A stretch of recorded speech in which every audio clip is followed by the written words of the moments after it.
In 1944, the small town of Harmony Creek, Georgia, faced a crisis. With all the men fighting overseas, the local school was failing. The shocking solution arrived on a dusty bus wearing the uniform of the enemy, an Italian prisoner of war who carried chalk instead of a rifle, challenging every single fear the local parents held. The bus coughed its last cloud of dust as it pulled up to the barbed wire fence, but Domenico saw only the endless rows of cotton and the silent, judging eyes of the town beyond. It was a suffocating landscape, miles of flat, scorched earth, broken only by the shimmering heat. Inside the transport, 24-year-old Domenico Rossi, prisoner number 4059, gripped the seat in front of him, feeling the humid air settle like a shroud. He was weary, his mind tracing the long, miserable route they had traveled. A former literature student from Naples, Domenico had been captured in the deserts of North Africa, 1,000 mental miles from his books. Italian propaganda, fed to every soldier, warned that American guards were brutal, vengeful men who would humiliate them, strip away their dignity, and force them into inhumane labor.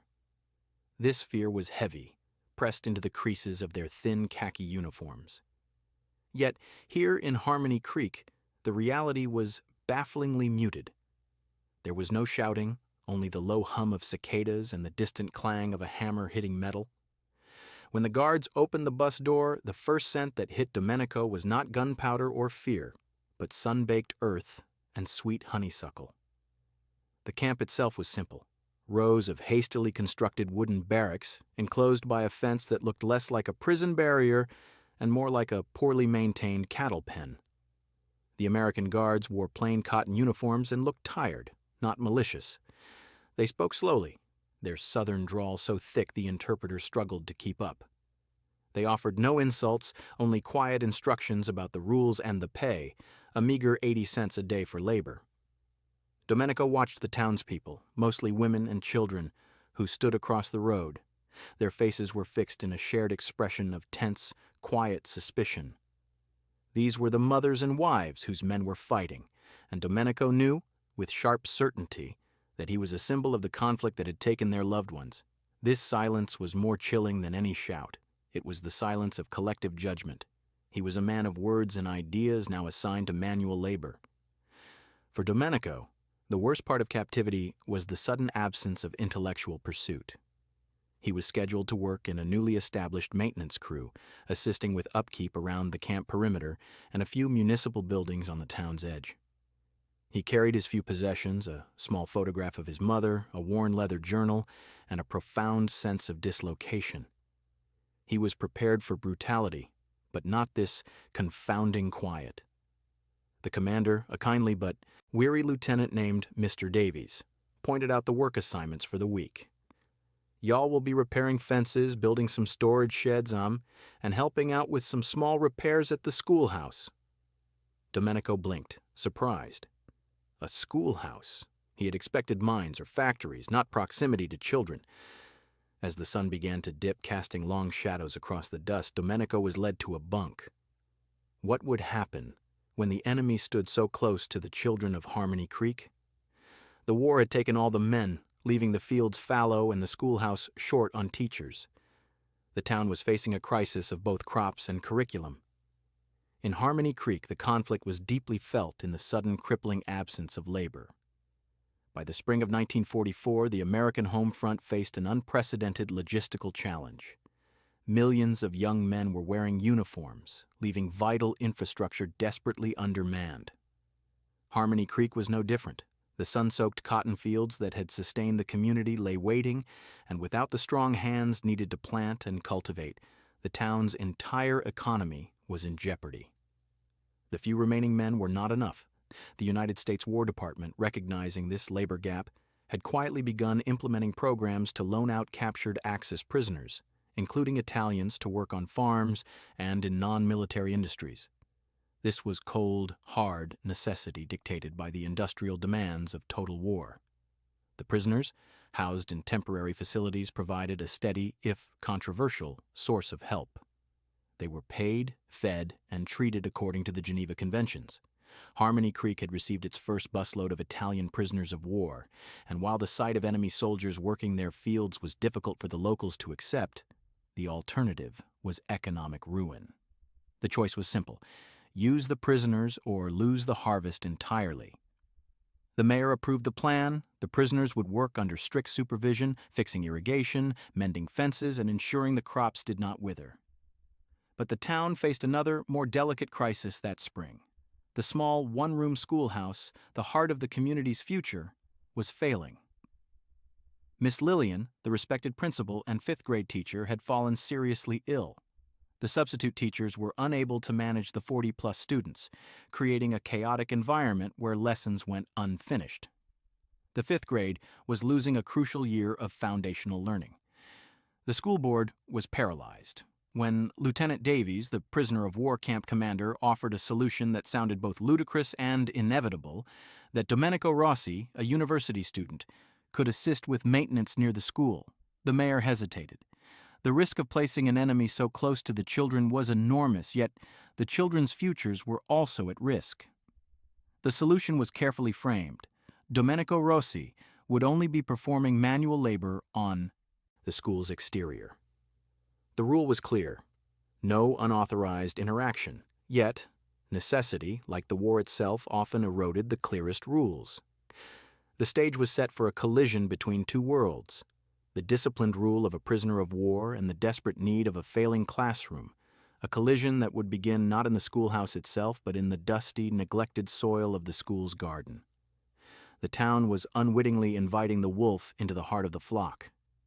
He wasn't supposed to be near the children, only mending the broken fence line that bordered the school's wilted victory garden.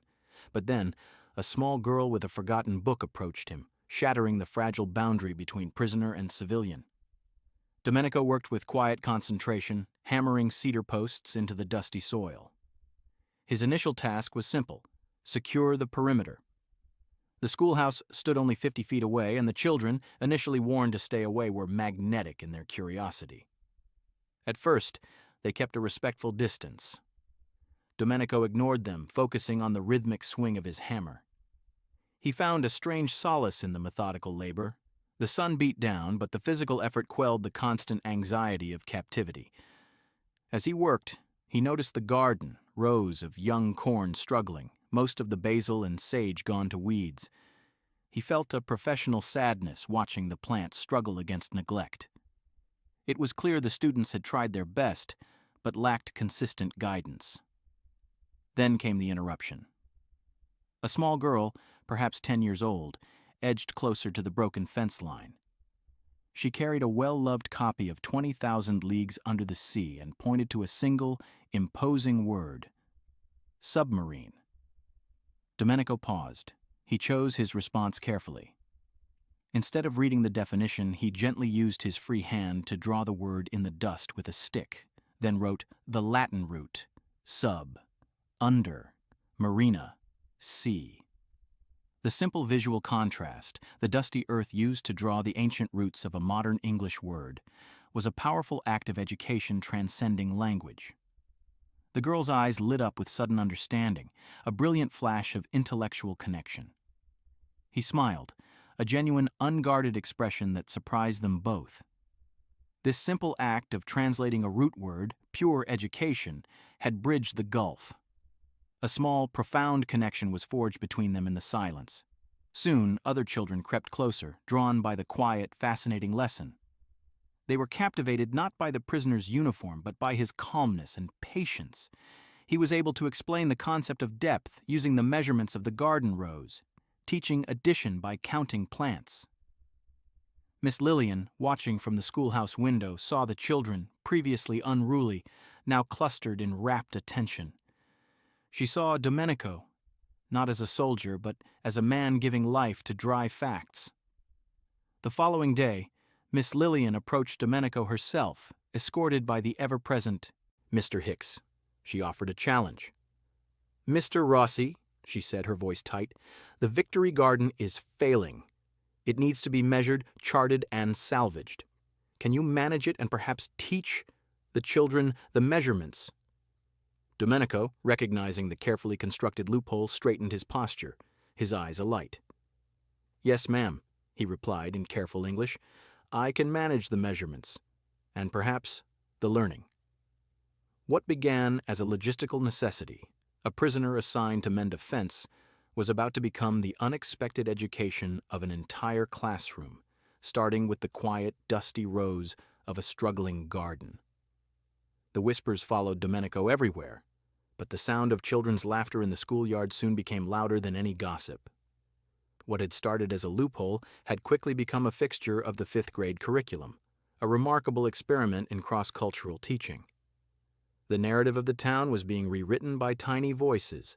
Under the watchful yet increasingly tolerant eye of Miss Lillian, Domenico was formally assigned as the school's maintenance assistant and tutor. His methods were a quiet revolution. Where previous substitutes had relied on rote memorization, Domenico introduced logic, patience, and depth. He used his training in the humanities to elevate simple lessons. When teaching measurement, he spoke of how the ancient Romans used the PS, foot, as a unit of measure. When working on English vocabulary, he taught the children the precise shade of meaning, explaining that a word was like a piece of mosaic. His voice was calm, steady, and warm. The children adored him. Their handwriting, once a sloppy mess, quickly improved as Domenico demonstrated the art of the perfect, elegant script. Their vocabulary expanded dramatically, no longer fearing large words but chasing their origins. He treated their young minds as gardens ready for intelligent cultivation. This flourishing began to cause an effect in the town. No one felt this shift more acutely than Mrs. Evelyn May Prentice, whose husband was serving overseas. Mrs. Prentice was a skeptical mother, and her opposition was rooted deeply in her fear of seeing Thomas, her quiet, nervous son, retreat further if exposed to an intimidating outsider. But then Thomas began to change. He started bringing home sketches drawn in perfect perspective. More astonishingly, Thomas's grammar homework showed consistent improvement. One evening, Thomas used a pen to copy the title of a song from the radio, his handwriting suddenly showing an elegant, looping flourish. Mrs. Prentice stared at the script. She had prepared to champion fear, but her son was suddenly thriving, flourishing under the care of the very man she considered a menace, erasing years of Thomas's struggle with confidence. The face of the enemy had become the face of her son's success. The transformation was undeniable, leaving Mrs. Prentice with a terrifying choice: hold on to her political fears or accept the beautiful, miraculous reality blooming in her own home. She decided to hold her peace, for now, reserving judgment until the next official reckoning: the report card. The rules were simple and strict. No unauthorized contact, no political discussions, and always a perimeter of at least one adult chaperone. But the children didn't see a guard. They saw a mentor, and the physical fence between them had been replaced by a subtle, invisible barrier of trust and dignity. This arrangement was only possible due to the obsessive precision with which the United States military adhered to the Geneva Conventions. Prisoners were guaranteed humane treatment and compensation for labor. In Harmony Creek, this meant Domenico Rossi was not enslaved, but an employee of the War Department.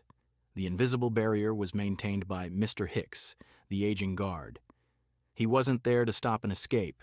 He was there to enforce decorum. Domenico could talk about the elegance of the Roman alphabet or the proper way to transplant a struggling sapling, but never the conflict or politics. This commitment to dignity directly contradicted the propaganda Domenico had been fed. Instead of cruelty, he found bureaucratic order and professionalism. He was always addressed as Mr. Rossi by the school staff. This consistent, quiet respect began to dismantle years of ingrained conditioning. He realized America valued order above personal vengeance. The children sensed this too. They approached Domenico with the boundless, unburdened curiosity of youth. They asked him about the sea and the smell of orange blossoms in Naples. Domenico answered truthfully and warmly, allowing his genuine character to shine through. When Thomas accidentally knocked over a freshly mended fence post during recess, he froze, terrified of the punishment he expected. Domenico simply smiled. He showed Thomas how to correct the mistake, how to reset the post properly, and not to fear simple errors, only the refusal to repair them. "We learn best by rebuilding, Piccolo," Domenico told him. "The structure is only useful if the foundation is strong." He earned their trust not by force, but by respecting their minds and questions. The tension that had defined Domenico's arrival slowly dissipated. The great question was no longer if the town could trust him, but how long this delicate, beneficial arrangement could last before protocol intervened. Before that happened, however, one skeptical mother would receive undeniable proof that her suspicion was entirely misplaced. Mrs. Evelyn May had intended to meet with Miss Lillian to complain about the prisoner of war's proximity to her son, but the report card in her hand made the words stick in her throat, melting her political resolve into sheer astonishment. The tension had been building for weeks, an internal conflict between loyalty and the undeniable evidence. Mrs. Prentice had arrived at the schoolhouse, with her anger precisely measured.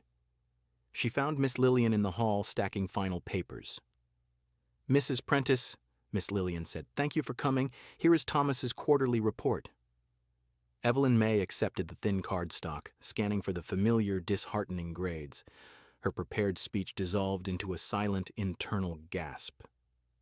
Next to grammar and vocabulary, Thomas's grade was a solid B+. His penmanship showed exceptional precision and elegance in script. It was the math grade that truly stunned her. Thomas had scored a perfect 100% on measurement.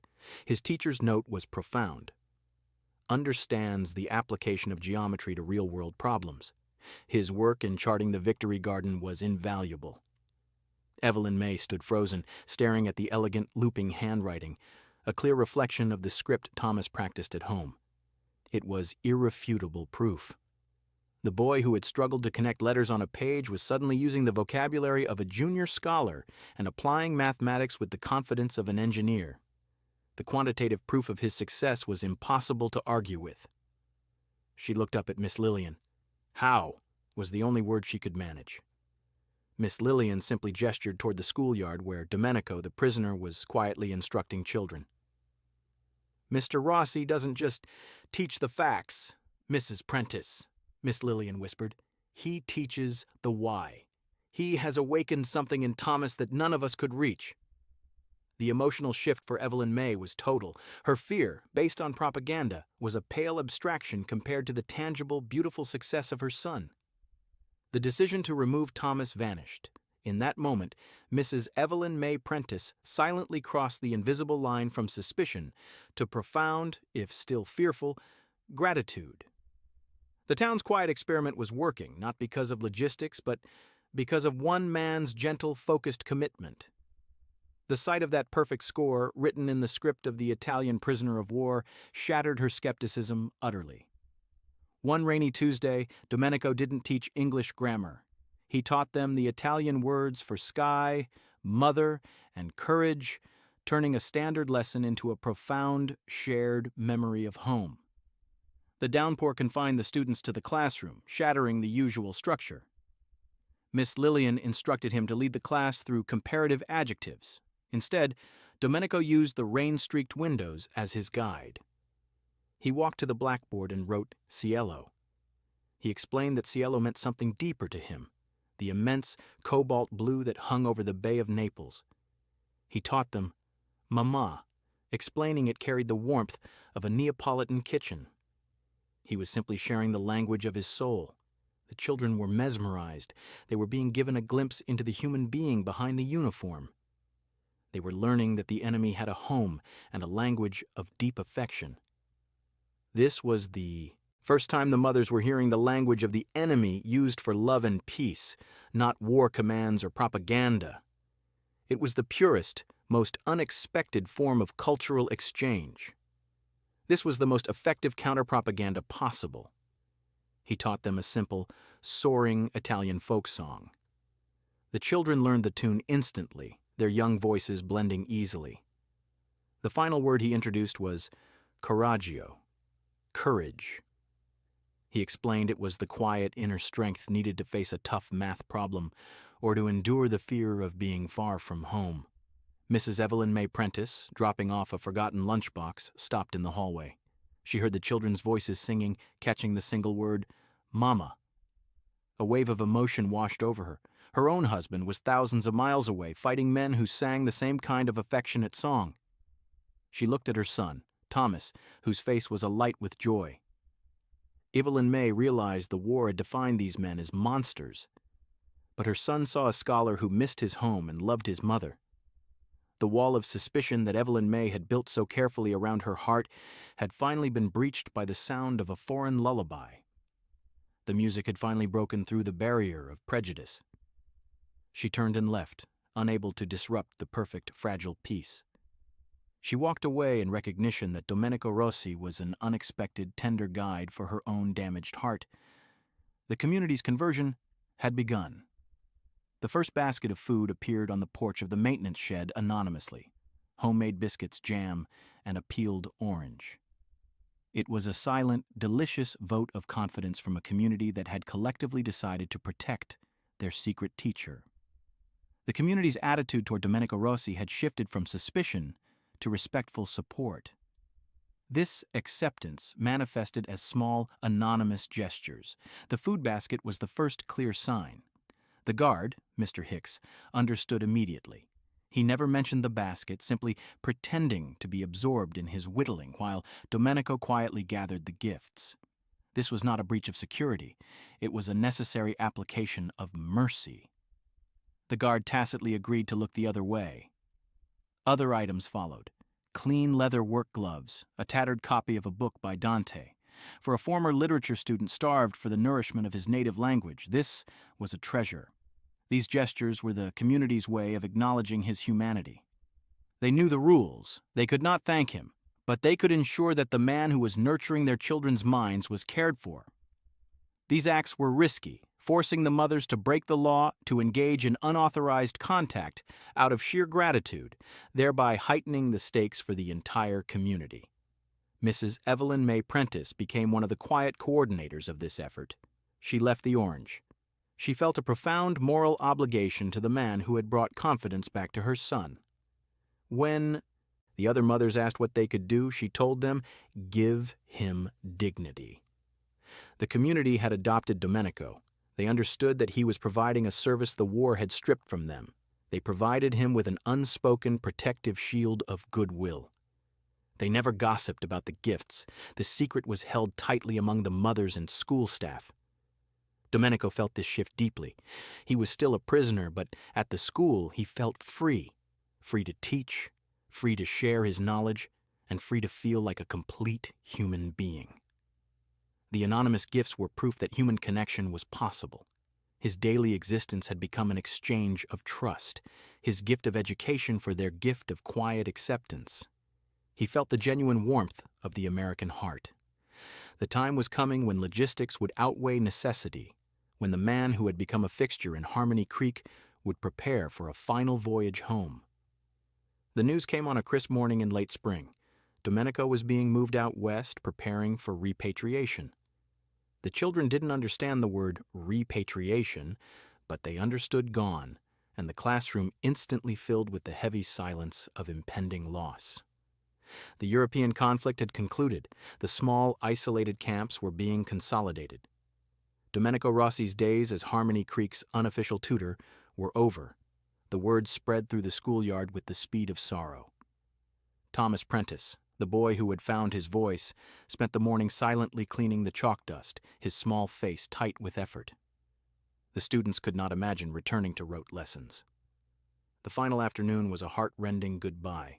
The entire 5th grade gathered. The parents, led by Mrs. Evelyn May Prentice, stood farther back, unwilling to abandon the man who had done so much. Domenico appeared, escorted by Mr. Hicks. He looked calm, but his eyes held the deep sadness of leaving a brief, perfect moment behind. He spoke to the children in deliberate English. "I have learned much from you, miei piccoli amici," he said. "You taught me that courage is not just about avoiding harm on the battlefield, but the courage to trust, to learn, and to grow even when the world is dark. Remember the beauty of language and never stop looking for the truth in the numbers." The children pressed against the wire. As Domenico started to walk away, Thomas pushed through and shoved a small package through the fence. It contained 2 items: a drawing in the perspective Domenico had taught him and a letter. The meticulous drawing was proof of his success and a testament that his time in captivity was not wasted. The second was a letter. It was written in the elegant, looping script that Domenico had perfected, signed by all the students and finally by a grateful mother, Mrs. Evelyn May Prentice. Domenico stopped, picking up the letter. This simple public act of gratitude from the most skeptical person was the closure he needed. It affirmed that the kindness he had given was received and treasured. It confirmed that the knowledge he had shared had been recognized as genuine. He looked up and gave a slight, formal bow. He simply whispered, "Thank you for the lesson in trust." Then, with Mr. Hicks guiding him, he walked toward the waiting truck. The finality was heavy. Domenico was going home, but he was leaving behind a profound question for Harmony Creek. Years later, Thomas Prentice would stand at his high school graduation. The elegant, looping script he used to sign his diploma belonging to a foreign soldier he met as a boy. The war ended, but the lessons taught in a dusty Georgia schoolhouse proved lasting.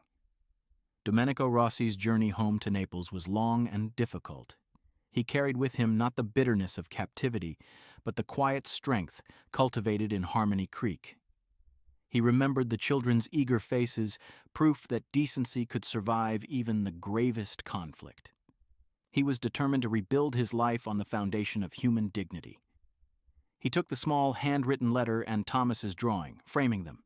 The experience had focused his purpose. He secured a position translating documents for the Allied Provisional Government. Harmony Creek found a community subtly changed. The suspicion had been eroded by gratitude. The mothers, especially Mrs. Evelyn May Prentice, became quiet champions of the idea that people should be judged by their actions, not their uniforms. She insisted that Thomas pursue his passion for language and history. Thomas Prentice excelled. His distinctive, elegant penmanship became his trademark. His elegant handwriting, learned in a dusty corner of a schoolyard, served as a constant, quiet reminder of the Italian tutor. He became a professor of comparative literature, specializing in language roots. Whenever asked what first sparked his passion, Thomas always credited the Italian maintenance assistant. The story of the Italian prisoner of war who taught American children remained a quiet, localized legend. Historians now cite these prisoner of war camps for their positive outcomes. Captives returned home having witnessed American adherence to humanitarian standards, a reality that contradicted wartime propaganda. They became, like Domenico, quiet ambassadors of a different kind of power. Domenico never returned to Harmony Creek. He rebuilt his life in Naples, taking a teaching position where he insisted his students learn both the syntax of grammar and the coraggio of the human spirit. He carried the knowledge that for a few short months in the midst of a global conflict, he had been judged not by the uniform he wore, but by the knowledge he shared. The small, kind exchange that took place between a captive and a classroom became a timeless lesson that the most lasting peace is often found in the simplest, most generous act of teaching. The greatest victory isn't about armies or borders, but about the respect earned through quiet acts of human decency. The greatest stories are always found where humanity triumphs over hatred. If Domenico's quiet courage taught you a lesson today, please like this video and subscribe to join us next time as we uncover another unbelievable truth from the forgotten corners of history.